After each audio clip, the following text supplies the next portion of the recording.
오늘 우리에게 주시는 말씀은 요한계시록 18장 요한계시록 18장 1절에서 8절까지 말씀입니다.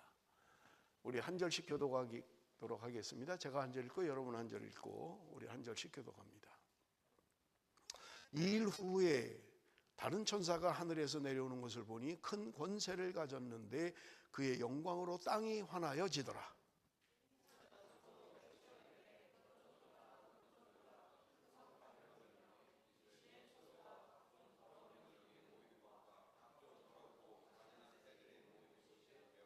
그 음행의 진노의 포도주로 말미암아 만국이 무너졌으며 또 땅의 왕들이 그와 더불어 음행하였으며 땅의 상인들도 그 사치의 세력으로 치부하였도다 하더라.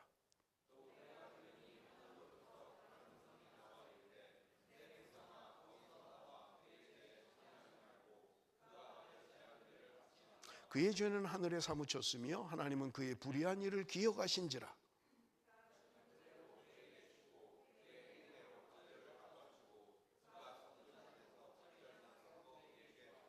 그가 얼마나 자기를 영화롭게 하였으며 사치하였는지 그만큼 고통과 애통함으로 갚아주라. 그가 마음에 말하기를 나는 여왕으로 앉은 자요 과부가 아니라 결단코 애통함을 당하지 아니하리라 하니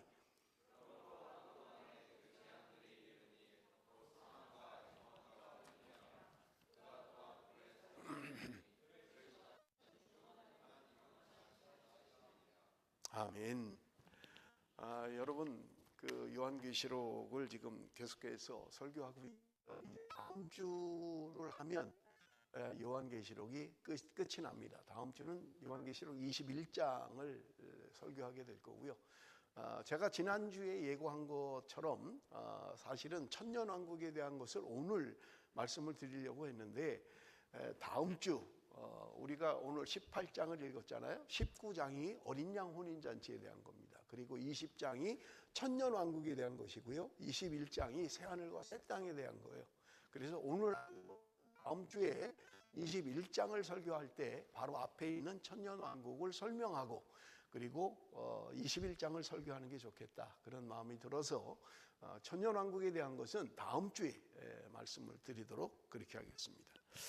여러분 예수님이 이 땅에 오셔서 죽으시고 그리고 부활하신 그리고 승천하신 그때로부터 여러분 이스라엘은 사실은 로마의 지배를 받고 있었던 거예요. 그런데 로마가 313년 콘스탄티누스라고 하는 황제가 집권하고 있을 때입니다.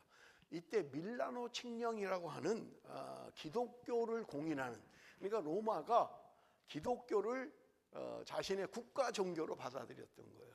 그러니까 여러분 보세요. 예수님이 부활하고 승천하신 그때부터 313년 로마가 기독교로 국가 종교로 받아들일 때까지 적어도 한 300여간을 기독교는 핍박과 고난의 시기였습니다. 박해의 시기였다는 거예요. 그래서 여러분 세계사에 보면 기독교 10대 박해하면 여러분 이때를 말하는 거예요. 로마가 지배하고 있는 이때 기독교는 엄청난 지배를 받았던 것을 고난을 받았던 것을 여러분 우리는 볼 수 있는 것입니다. 우리가 잘 아는 것처럼 예수 믿다가 발각이 되면 사자의 밥이 됐던 거예요. 사자의 그냥 원형 경기장에 그리스도인을 풀어놓고 굶주린 사자들이 물어 뜯어서 죽이도록 하는 이런 그리고 그들은 보면서 즐거워하고 했던 것입니다. 그런가 하면 사람에게 기름칠을 해서 위에다 매달아 놓고 불을 지르는 거예요. 그러면 그게 완전히 다 탈 때까지 밤에 등불을 밝혀 놓는 거예요. 여러분 얼마나 고통스럽겠어요. 기름을 묻히고 사람이 타니까 얼마나 고통을 당하겠냐고요. 이런 일이 로마 지배하에 있을 때 일어난 일들이었던 것을 우리가 볼 수 있습니다. 첫 번째 박해가 64년 네로가 집권하고 있을 때 일어난 박해가 최초의 기독교 박해인 것입니다. 이때 우리가 알고 있는 베드로, 바울 이런 사람들이 순교한 그런 기간인 것을 우리가 볼 수 있습니다. 여러분, 두 번째 박해는요 90년에서 96년 사이에 일어났는데, 그 당시에 로마의 황제는 도미티아누스라고 하는 황제였던 거예요. 이 도미티아누스가 얼마나 악랄하게 기독교인들을 박해하고 고통을 주었는지 몰라요. 자기들이 믿는 신이 화를 낸 것은, 그래서 어려움을 당하는 것은 기독교인들 때문이다, 그리스도인들 때문이다 라고 하는 것 때문에 그리스도인들을 잡아서 심한 박해를 했던 것을 우리는 볼 수 있습니다. 이 도미티아누스 황제 때에 여러분, 우리가 오늘 읽은 요한계시록을 쓴 사도 요한이 밤모섬에 유배가 된 것을 우리가 볼 수 있고요. 많은 사람들이 이때 신앙생활을 할 수가 없어서 동굴로, 우리가 뭐 잘 아는 거잖아요. 카타콤이라고 하는 묘지예요. 사실은 동굴 안에 있는 묘지예요. 거기서 신앙생활을 할 정도로 믿는 사람들이 밖에 생활을 못하고 도망가서 그 묘지 안에, 동굴 묘지 안에 그렇게 생활했던 카타콤의 시절이 있을 때였던 것을 여러분, 우리는 볼 수 있는 것입니다. 이러한 때에 하나님이 사도 요한을 통해서 그 당시에 핍박과 고난과 박해를 받고 있는 그리스도인들을 위로하고 그들에게 소망의 메시지를 주는 것이 바로 요한계시록이다라고 하는 것을 여러분, 우리는 기억을 하셔야만 합니다. 요한계시록은 22장으로 되어 있어요. 그런데 요한계시록 안에 크게 두 가지를 이야기한다면, 하늘에 대한 이야기가 유독 많아요. 그리고 땅에 대한 이야기도 있습니다. 땅에 대한 이야기는 우리가 너무나 잘 아는 것처럼 소아시아 7교회를 이야기하고 있고요. 우리가 이미 살펴본 것처럼 7인 심판, 7 나팔 심판, 7 대접 심판, 이런 것이 땅에서 이루어졌던 것을 우리는 볼 수 있는 것입니다. 그러니까 땅에는 소망이 없는 거예요. 고난뿐인 거예요. 어려움뿐인 거예요. 그런데 요한계시록에는 크게 땅에 대한 이야기만 하는 것이 아니라 하늘에 대한 이야기도 하고 있다라고 하는 것을 우리는 이해를 해야만 합니다. 하늘 보좌가 보이고요, 시온산이 있고요, 구원받은 백성들이 흰옷 입은 구원받은 백성들이 보이는 하늘의 이야기를 하고 있는 거예요.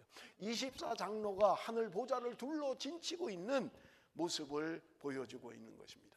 땅이라고 하는 것은 소망이 없어요. 땅은 박해와 힘든 일뿐이에요. 그런데 하늘에는 하늘의 영광이 있었다고 요한계시록은 이야기하는 거예요. 여러분, 지금 핍박을 받고 살아가는 초대교회 성도들, 그들에게는 눈에 보이는 세상은, 이 땅의 일들은 박해와 고난뿐이지만, 그러나 그들이 눈을 들어서 하늘을 보면 거기에 위로가 있고 소망이 있었던 것을 성경은 이야기하고 있는 것을 우리는 볼 수 있는 것입니다. 사랑하는 성도 여러분, 우리가 살아가면서 이 땅에서 사는 것이 힘든 일뿐이고 고난뿐이고 어려움일 수 있어요.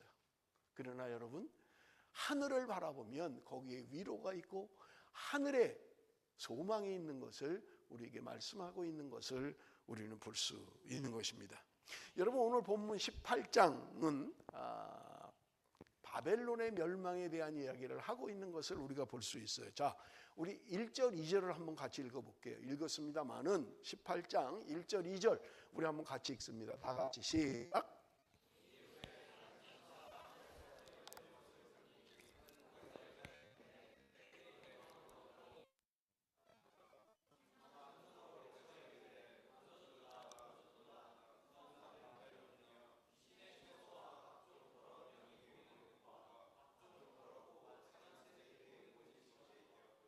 자, 여러분 1절에 보면 2일 후에 이렇게 돼 있어요. 그러니까 앞에 무슨 일이 있었던 거죠? 그러니까 18장을 기록하면서 2일 후에 이렇게 기록하고 있는 거예요. 그럼 앞에 있는 2일은 도대체 뭐냐라고 하는 것입니다. 제가 말씀드린 것처럼 여러분, 마지막 대접 심판은 16장이에요. 그리고 그 앞에 17장에 어떤 내용이 있는 거예요.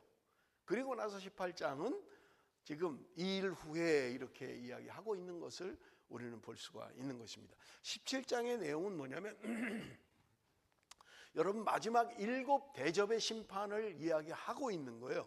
16장이 7 대접의 심판 이야기잖아요.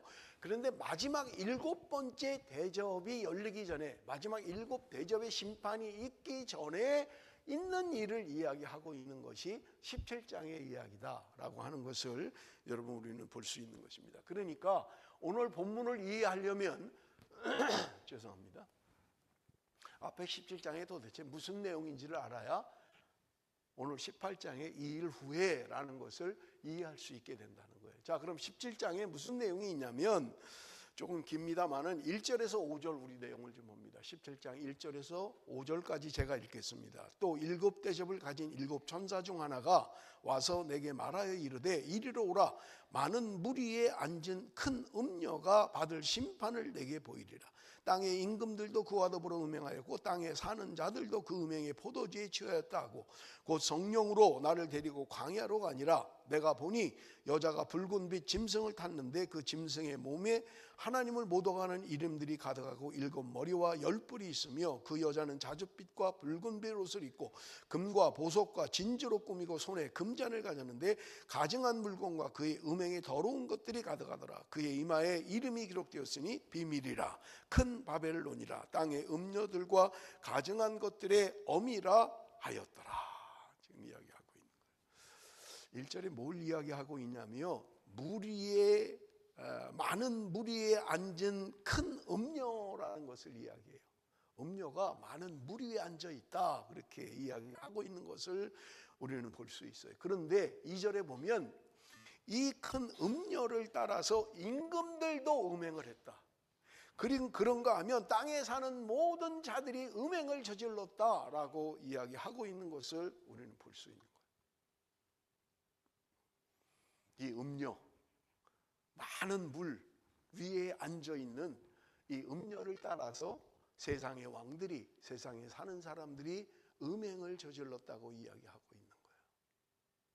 여러분, 성경에서 음행이라고 표현하는 것은 거의 다 우상 숭배를 이야기합니다. 하나님을 떠나서 하나님을 믿고 하나님을 의지해야 될 백성이 하나님을 따르지 않는 거예요. 음행을 저지르는 거예요. 그런데 한두 사람이 아니고 나라의 왕들이, 그리고 세상에 사는 사람들이 하나님을 떠나서 음행을 저지르고 있는 것을 이야기하고 있는 것을 우리가 볼 수 있는 것입니다. 그런데 3절 4절에 보니까 곧 성령으로 나를 데리고 광야로 가니라. 지금 사도 요한을 광야로 데리고 갔다는 거예요. 그런데 거기서 보니까 여자가 붉은 빛 짐승을 탔는데 그 짐승의 몸에 하나님을 모독하는 이름들이 가득하고 7 머리와 10 뿔이 있으며 그 여자는 자줏빛과 붉은 빛 옷을 입고 금과 보석과 진주로 꾸미고 손에 금잔을 가졌는데 가증한 물건과 그의 음행의 더러운 것들이 가득하더라. 여기 보니까 내가 보니 사도 요한이 봤다는 거예요. 여자가 붉은 빛 짐승을 탔다. 지난주에 여자에 대해서 설교를 했잖아요. 그죠? 여자가 임신을 했고 그 해산을 하니까 하늘로 올라갔다. 그런데 붉은 용이 공격을 하려고 하니까 광야로 데려가서 보호했다. 1260일 동안 보호했다, 이렇게 말씀을 드렸죠. 하나도 기억이 안 나세요? 지난주에 말씀드렸는데 그때 여자라고 이야기를 한 거예요. 그러니까 지금 여기도 여자가 나오네. 이거 교회 아니야? 교회? 이렇게 해석하면 안 된다는 거예요. 여자만 나오면 그냥 교회, 또 불만 나오면 성령, 이렇게 자꾸 하면 안 된다는 거예요. 그 상황에 맞게 비유로 이야기하는데 여자가 붉은 빛 짐승을 탔네. 야, 교회가 붉은 빛 짐승을 탔네. 큰일 나요. 그러면 무슨 교회가 붉은 빛 짐승을 타요, 타기는. 그러니까 그때 여자와 이 여자는 다른 여자다, 이렇게 이해를 하셔야 된다는 거예요. 자, 그런데 이 여자가 뭐라 그래요? 7 머리와 10 뿔이 있다는 거예요. 무시무시하지 않아요? 머리가 7개가 있는 거예요. 여러분 얼마나 징그럽겠어요? 머리가 7개가 있는 거예요. 요새 뭐 샴쌍둥이라는 게 가끔 나오잖아요. 머리가 둘인, 몸은 하나인데 머리가 둘인. 요즘 뭐 그래서 수술해서 잘라내서 그렇게 하기도 하잖아요. 머리가 7이라는 거예요. 뿔이 10개라는 거예요. 무슨 여자가 이런. 그리고 여기 오늘 성경에 보면요, 자줏빛과 붉은 빛 옷을 입고 금과 보석과 진주로 꾸미고 손에 금잔을 가졌다. 뭐 대단하게 꾸민 거예요. 하여튼 뭐 대단하게 꾸미고 막 머리에는 7머리가 있고 10뿔이 있고 뭐 굉장한 여자라는 걸 우리는 알 수 있죠. 자, 그러면 이걸 해석을 해야 되잖아요. 도대체 이게 뭐야? 7머리는 뭐고 10뿔은 도대체 뭐라는 거야? 그런데 성경의 해석이 있습니다. 성경에. 그러니까 딴 해석을 하면 안 돼요. 성경에 있는 거는 성경으로 해석을 해야 돼요. 자, 우리 한번 봅니다. 9절 10절 한번 봅니다. 9절 10절 17장 9절 10절 다 같이 읽습니다. 시작.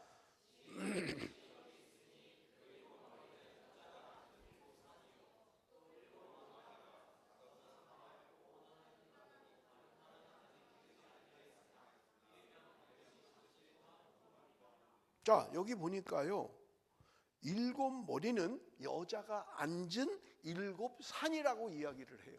7산 위에 앉아 있다는 거예요. 1절에는 많은 물 위에 앉아 있다고 그랬잖아요. 산 위에 앉아 있다는 거예요. 그런데 그 산은 누구라고요? 왕들이라는 거예요. 왕들.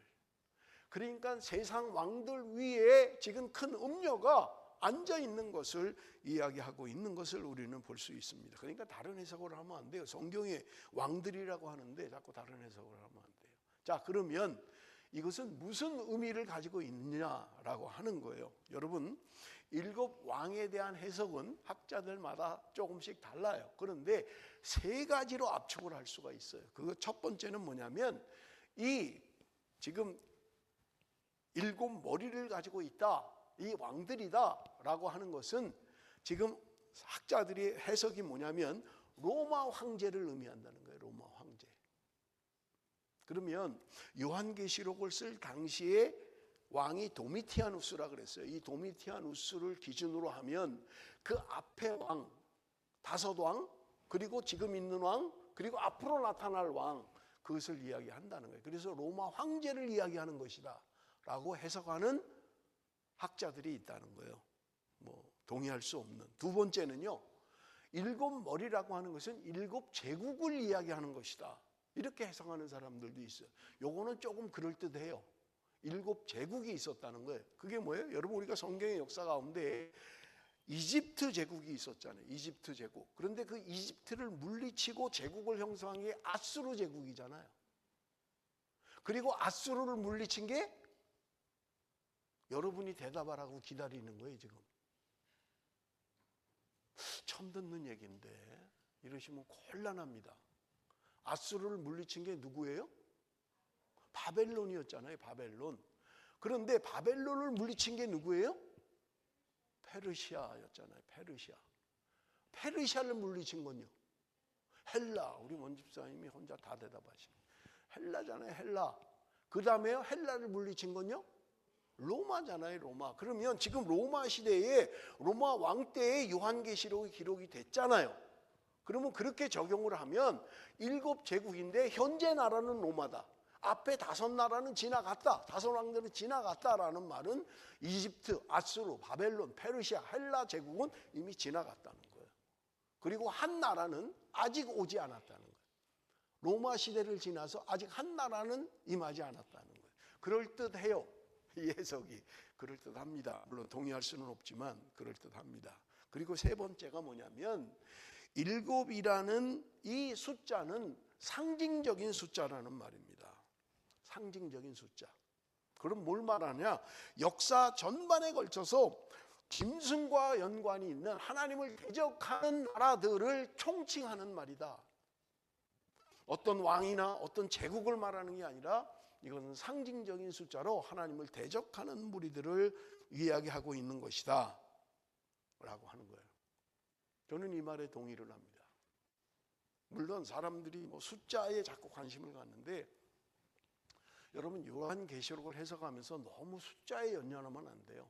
14만 4,666 뭐 이런 1260일 42달 이런 거에 너무 연연하면 안 된다는 거예요. 그럼 제대로 해석을 못 해요. 성경은 상징적인 숫자예요. 그냥. 그러니까 하나님을 대적하는 무리들, 짐승과 함께 지금 큰 음료와 더불어서 하나님을 대적하는 무리들을 이야기하고 있는 것이다 라고 하는 것입니다. 자, 그러면 10뿔은 뭐냐? 10뿔은 도대체 우리 12절 읽어봅니다. 17장 12절 다 같이 읽습니다. 시작.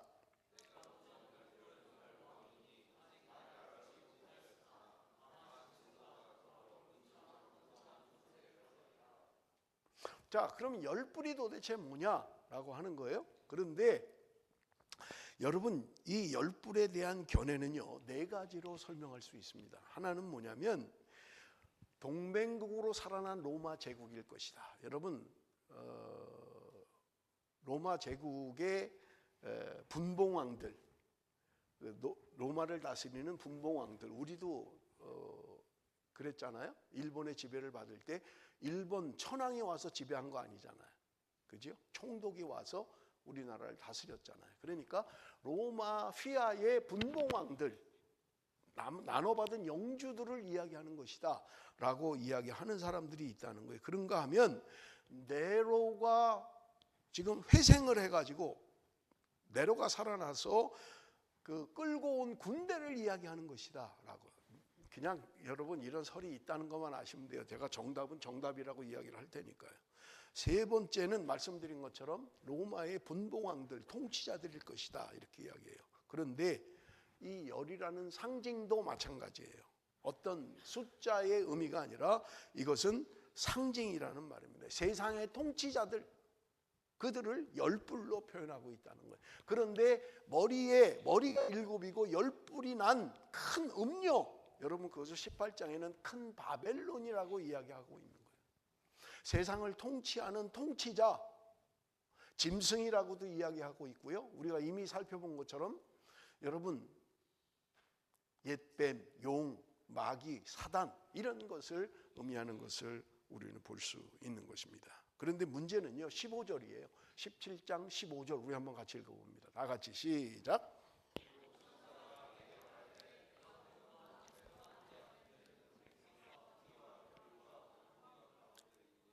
자, 큰 음녀가 많은 물 위에 앉아 있다고 1절에 이야기했어요. 그런데 여기 보니까 음녀가 앉아 있는 물은 이것을 말하는 것이다 라고 설명하고 있어요. 그 물은 뭐냐? 백성과 무리와 열국과 방언들이다. 지금 음녀가 지금 많은 물 위에 앉아 있는데 그 물들은 열국을 얘기하고 백성을 얘기하고 있고 방언들을 이야기하고 있다. 여기 또 이제 방언이 나오는 거예요. 그러니까 또 랄랄랄랄랄라 하는 방언을 생각하면 안 돼요. 여러분 그건 방언이 아니에요. 그런 방언을 말하는 게 아니에요. 여러분 제가 설교를 준비하다가 그 찬양도 있더라고요. 이런 비슷한 열국과 백성과 방언에서 구원받은 하나님의 백성들 그런 찬양이 있더라고요. 여러분 지금 우리가 살고 있는 세상, 그 열국과 백성 그리고 방언들 이 위에 앉아 있는, 이게 물이라고 표현을 했잖아요. 이 위에 앉아 있는 큰 음녀가 세상을 통치하고 다스리는 것을 이야기하고 있는 것을 우리는 볼 수 있는 것입니다. 얼마나 대단합니까? 그런데 그것을 큰 바벨론이라고 설명을 하는 거예요. 이런 전제를 가지고 2일 후에 오늘 18장을 설교하도록 하겠습니다. 18장 1절 2절 한번 읽어보죠. 같이 읽었습니다마는 18장 1절 2절 다 같이 시작.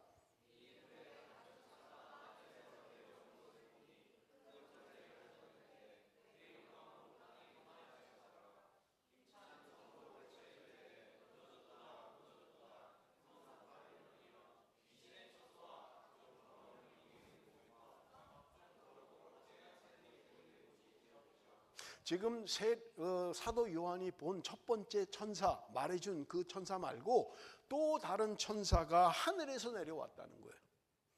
그런데 그가 말하는 게 뭐냐? 2절에 보니까 무너졌도다 무너졌도다 큰 성 바벨론이요 라고 외치는 소리가 들렸다는 거예요. 굉장히 큰 소리가 들렸다는 거예요. 자, 여러분 여기 보면 무너졌도다 무너졌도다 큰 성 바벨론이요 라고 하는 것에 여러분 주의해야 할 것이 있어요. 뭐냐면 여기 무너졌도다 라고 하는 시제가 과거형으로 돼 있어요. 과거형으로. 그러면 과거는 지나간 일이잖아요. 그러면 무너졌도다, 이미 무너졌다는 거예요. 그런데 여러분 기억하셔야 될 게 뭐냐면 지금 로마 당시 도미티아누스 황제의 집권할 그때는요, 로마는 강성할 때예요. 무슨 점점 망해가는 때가 아니라고요.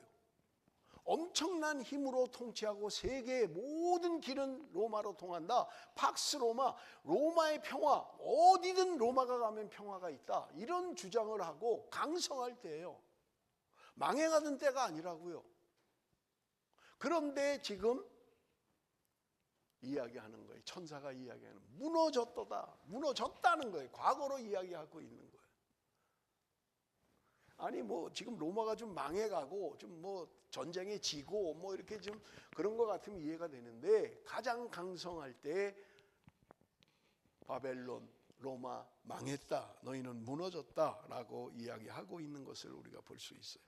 자, 여러분 로마서 8장 30절 이 표현이 여기도 있어요. 로마서 8장 30절 제가 읽습니다. 또 미리 정하신 그들을 또한 부르시고 부르신 그들을 또한 의롭다 하시고 의롭다 하신 그들을 또한 영화롭게 하셨느니라. 오늘 우리 구원에 대한 순서를 이야기하는 거예요. 하나님이 우리를 부르셨다는 거예요. 그리고 어떻게 했다고요? 의롭다고 하셨다는 거예요. 그리고 영화롭게 하셨다는 거예요. 그런데 이 시제도 똑같이 다 과거입니다. 과거예요. 그런데 하나님이 우리를 부르셨다, 이거는 과거일 수 있어요. 하나님이 나를 세상 가운데 살고 있을 때 나를 부르셨어.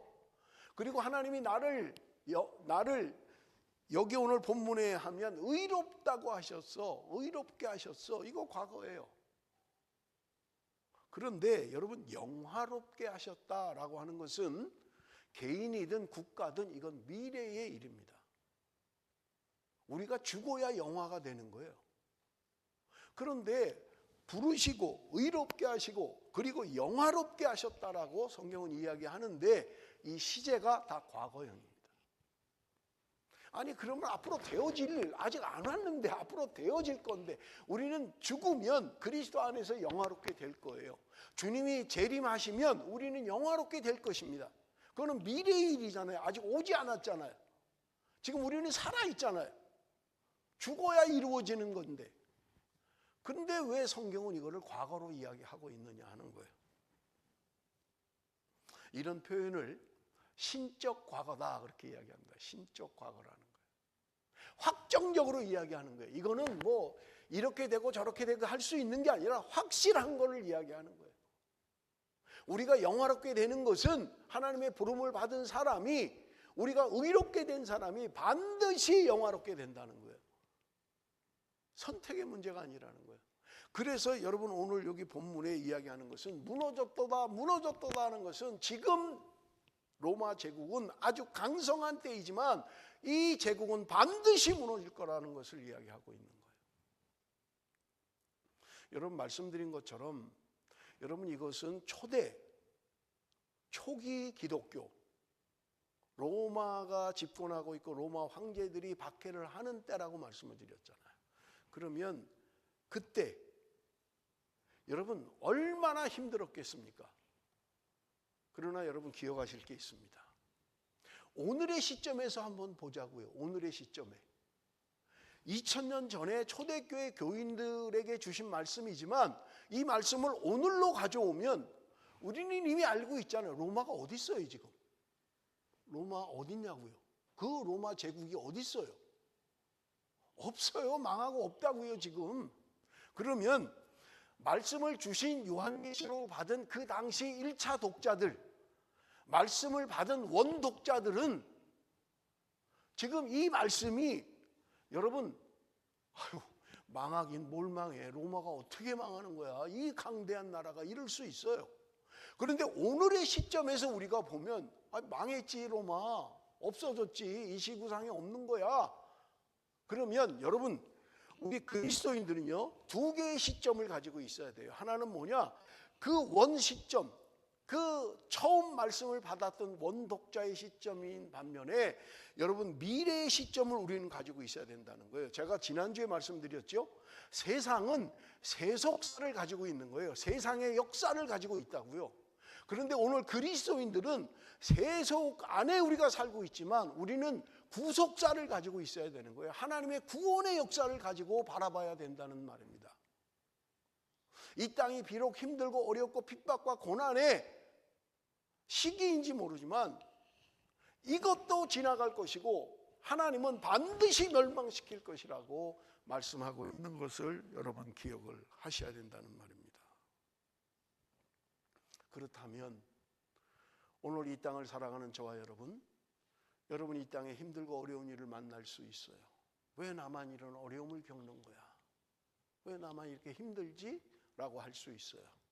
그러나 여러분, 우리의 시각을 또 하나 가져야 할 게 뭐냐? 하나님의 구원의 역사라는 거예요. 그러면 지금 내가 이 땅에서 살아가는 세속의 역사 가운데는 나는 별 볼 일 없고 힘들고 어려운지 모르지만 하나님의 구원의 눈으로 나를 바라보면 거기에 소망이 있고 위로가 있다는 말입니다. 그래서 초기에 살아가는 그 고통을 당하는 하나님의 백성들에게 주신 말씀이 요한계시록이더란 말입니다. 이 땅을 바라보면 소망이 없어요. 너무 철권 통치를 하고 있는 로마라고 하는 도저히 범접할 수 없는 강대한 나라가 통치하고 다스리지만, 그러나 하늘을 보면 하늘의 보좌가 있고 거기에 시온산이 보이고 24장로가 보이고 거기에 하나님의 택한 백성들의 노래가 있고 찬양이 있다고 이야기하고 있는 것을 우리는 볼 수 있는 것입니다. 그렇다면 사랑하는 성도 여러분, 지금 내가 힘들고 어려운 삶을 살아가고 있지만 하늘을 보십시오. 하늘의 위로를 받으십시오. 여러분, 이 땅은, 이 세속사는요, 미국이 주도하는 것 같고요, 중국이 주도하는 것 같아요. 제가 청년 때만 해도요, 소련이 주도했어요. 미국과 소련이 세계 역사를, 세계 정치를 이끌어 갔다고요.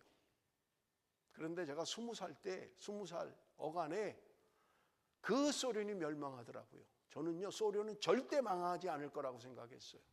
내가 죽는 순간까지 미국과 소련은 세계를 주도할 것이라고 생각했어요. 그런데 어느 날 갑자기 그 소련이 무너져 버리고 말더라고요.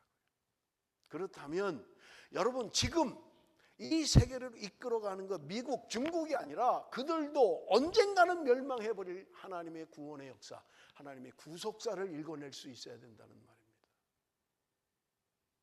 우리 개인도 마찬가지예요. 대단할 것 같죠? 그들도 죽어요. 그들도 죽더라고요. 나는 조용기 목사님이 영원히 사는 줄 알았어요. 보통 능력이 아니잖아요. 보통 은혜가 아니잖아요. 죽더라고요. 그 사람도 알츠하이머 걸려서 죽더라고요. 요 멜번에 집회 와서 제가 갔거든요. 알츠하이머 걸려갖고 왔어요. 영원할 것 같은 사람은 없어요, 이 땅에.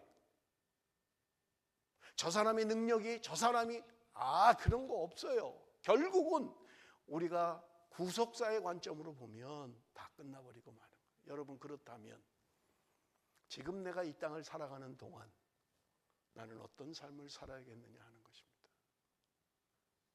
잠시 후면 우리는 다 멸망당할 것이고요, 끝나버릴 것입니다. 여기 제일 어린애가 저 뒤에 바깥에 있는 아린이 지금 젖 먹느라고 정신이 없네. 이삭이는 그래도 벌써 또 컸어요. 아린이에 비하면. 쟤는 기지도 못해요 지금. 얼마나 이쁘고 하는 것마다 이쁘고 100년 후에 남아있을까요? 하긴 뭐 요즘 뭐 100세 시대라고 하니까 남아있을 수 있죠. 내가 지금 살아가는 것 조만간 사라지고 없을 거예요. 3절을 우리 한번 봅니다. 3절 한번 같이 읽어봅니다. 3절 다 같이 시작.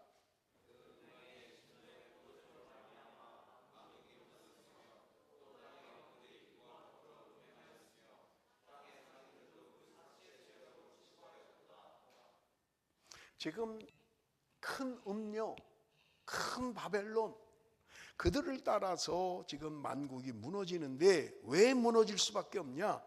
진노의 포도주로 말미암아 무너진다는 거예요. 진노의 포도주가 멸망시킨다는 거예요. 제가 집에 서재에 로마 이야기라는 책이 있어요. 근데 저는 10권밖에 없는데 그 위에 또 나왔어요. 일본 작가가 쓴 로마의 흥망성쇠를 이야기하는 거예요. 일본 여자가 쓴 거예요. 그런데 그 책의 결론이 뭐냐? 그 강대했던 로마, 그 대단했던 로마 어떻게 무너졌느냐? 자체가 무너져 버렸다는 거예요. 자체 안에 무너져 버렸다는 거예요. 무슨 외세의 침략을 받아서 무너진 게 아니고 자체가 그냥 멸망했다는 거예요. 그들이 얼마나 사치를 즐기고 얼마나 쾌락을 따라 살고 다른 나라를 점령하는 것은 더 사치를 하기 위해서 더 쾌락을 즐기기 위해서 전쟁에 나가서 이겼다는 거예요. 진노의 포도주, 그게 멸망시켰다. 여러분 기억하십시오. 술에 취하지 마십시오. 술에 중독되지 마십시오. 개인도 멸망하잖아요. 가정도 망치잖아요. 술에 중독되면 가정도 망치는 거예요. 그런데 그들이 땅의 상인들도 그 사치의 세력으로 치부했다. 땅에 사는 장사꾼들도 다 사치했다는 거예요. 쾌락과 사치로 멸망했다고 이야기하고 있는 것을 우리는 볼 수 있습니다. 그렇다면 우리는 어떻게 살아야만 합니까? 큰 음료가 지배하고 통치하는 이 땅에, 그래서 많은 사람들이 음행을 하고 사치와 쾌락을 위하여 살아가는 이 땅에 어떻게 살아야 되겠느냐 하는 것입니다. 4절입니다. 4절 다 같이 읽습니다. 4절 다 같이 시작.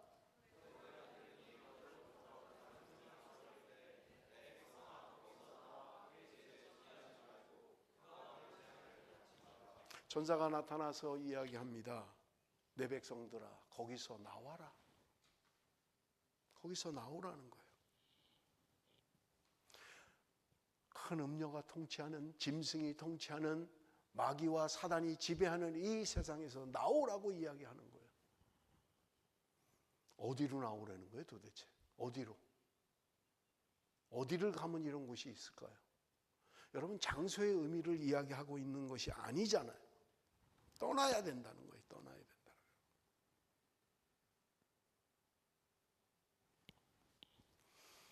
오늘 우리가 살아가면서 바벨론의 그 문화에 젖어서, 세상 문화에 젖어서 쾌락과 사치를 누리며 살아갈 때 하나님은 오늘 저와 여러분에게 이야기하시는 거예요. 나오라는 거예요.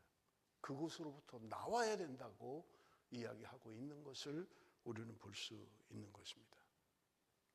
세속의 가치관을 가지고 사는 것이 아니라 오늘 하나님의 구원의 역사, 구속사의 관점으로 살아가야 하는 하나님의 백성들을 이야기하고 있는 거예요. 여러분, 오늘 성령이 우리에게 하시는 음성을 들어야만 합니다. 나는 이 땅에서 영원히 살 것 같지만 곧 끝나버릴 거예요. 머지않아 끝나버릴 거예요.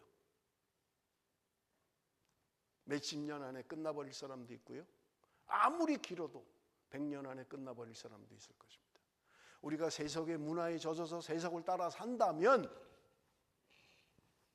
주님은 우리에게 말씀하는 거예요. 너희들에게 기다리고 있는 것은 심판밖에 없다는 거예요. 나오라고 이야기하는 거예요.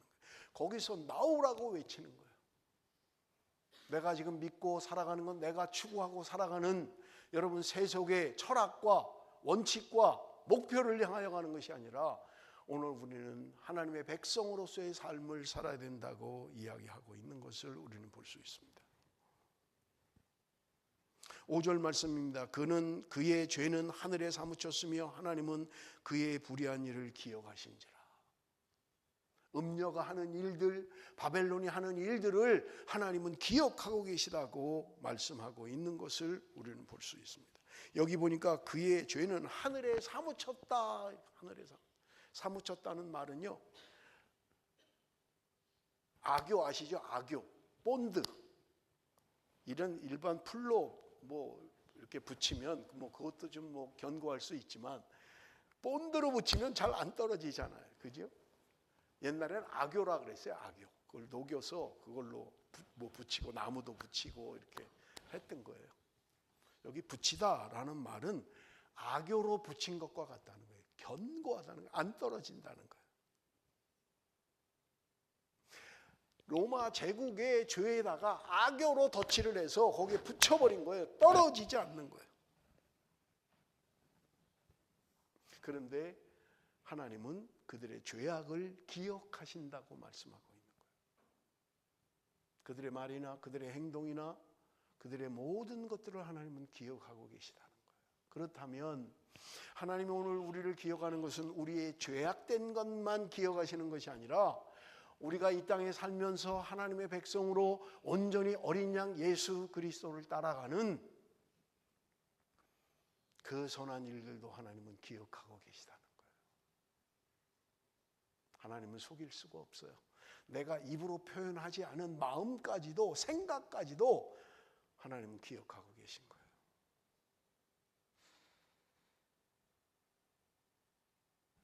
왜 바벨론이 심판을 받을 수밖에 없었는지 6절입니다. 그가 준 그대로 그에게 주고 그의 행위대로 갑절을 갚아주고 그가 섞은 잔에도 갑절이나 섞고 그에게 주라.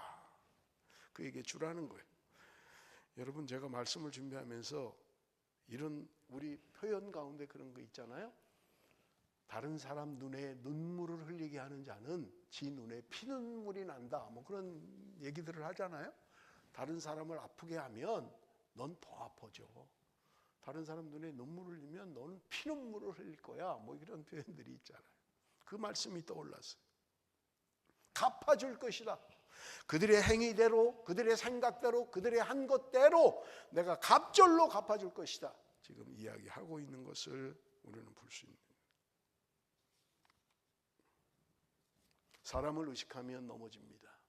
하나님을 의식하면 굳건히 설 수 있는 거예요. 7절 우리 한번 다 같이 읽어봅니다. 7절 말씀 다 같이 시작.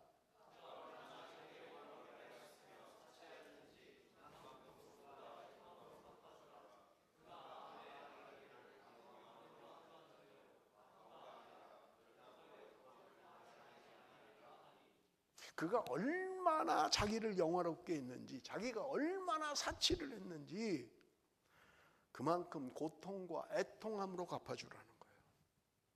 그런데 그는 이야기하기를 뭐라 그런다는 거예요? 나는 여왕이다. 나는 과부가 아니다. 나는 여왕이다. 결단코 애통함을 당하지 않을 거다라고 이야기한다는 거예요. 세상에 힘센 자들은, 세상에 많이 가진 자들은 이런 생각을 하고 있는 거예요. 나는 결단코 망하지 않아. 내가 누군데? 난 과부가 아니야. 난 여왕이야. 여왕들 가운데도 뭐 대단한 사람들이 있었잖아요. 뭐 저는 잘 모릅니다만 드라마를 보고 알았어요. 선덕 여왕, 뭐 대단한. 또 우리 역사 무슨 드라마들 보면 그 궁중에서 일어나는 그 궁녀들 사이에 그 암투와 그 모함과 별일들이 다 일어나잖아요. 교만을 이야기하는 거예요. 오만함을 이야기하는 거예요. 나는 여왕이야. 나는 과부 아니야. 내가 얼마나 힘이 센지, 얼마나 사치한지, 얼마나 자기를 영화롭게 하는지. 사랑하는 성도 여러분, 나는 무엇으로 치장하고 살아갑니까? 나는 무엇으로요? 밍크코트를 입고 치장합니까? 값비싼 진주 목걸이로 나를 치장하고 있습니까? 뭔가 가졌다고 하는 게, 뭔가 남보다 배웠다는 게 내게 교만이 되고 있지는 않습니까? 나 정도는 뭐 내가 뭐 이만하면, 혹시 그런 생각으로 살아가고 있지는 않느냐 하는 거예요. 마지막 8절 우리 한번 다 같이 읽어봅니다. 마지막 8절 다 같이 읽습니다. 시작.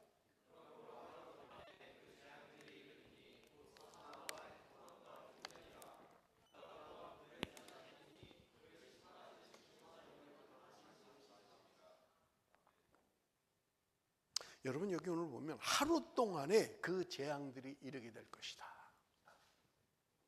여러분, 전쟁이 나면 전쟁 기간이 뭐 아무리 짧아도 뭐 몇 달, 몇 년 전쟁을 하잖아요. 그런데 하나님의 심판은 하루 동안에 끝내버린다는 거예요. 하루 동안의 재앙 다 끝내버린다는 거예요. 사망과 애통함과 흉년으로 끝내버린다는 거예요. 또한 불에 살라지리니 그를 심판하시는 주 하나님은 강하신 자이십니다. 오래 걸리지 않는다는 거예요. 하나님이 시작하면 하루 만에 다 끝나버린다는 거예요. 여러분, 하나님의 심판이, 여러분, 사람들은 이야기합니다. 제가 청년 때부터 들은 이야기예요. 기도하면 장로님들이 말세지 말해. 말세지 말해. 말세 중의 끝. 지금 우리가 살고 있는 이 시대라는 거예요.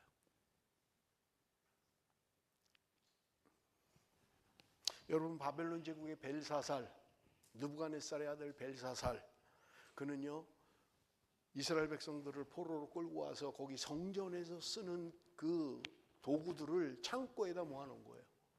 이 왕이 겁도 없이 자기 아버지도 못한 일을 그 창고에서 가져와. 거기다 술 마실 거야. 가져와 거기. 이스라엘 백성들이 예배 드릴 때 쓰는 그 도구들을 가져와. 호기스럽게 그 안에서 마시면서. 그때 벽에 손이 나타났잖아요. 메네메네 데겔 우바르시냐라는 이해할 수 없는 글이 써 있었던 거예요. 다니엘이 그것을 해석합니다. 하나님이 이미 왕의 나라의 시대를 세워서 그것을 끝나게 하셨습니다. 메네메네 데겔 우바르시는 그런 의미입니다. 당신 나라 끝났어. 하나님이 쓰신 글이라는 거예요. 역사의 기록에 보면 벨사살은 그날 밤에 죽음을 당합니다. 그날 밤에 죽음을 당해요. 어떤 인간도 하나님 앞에 교만하면서 제대로 산 사람은 없습니다. 우리는 겸손하게 살아야 되고요. 하나님의 말씀 앞에 온전히 살아야만 합니다.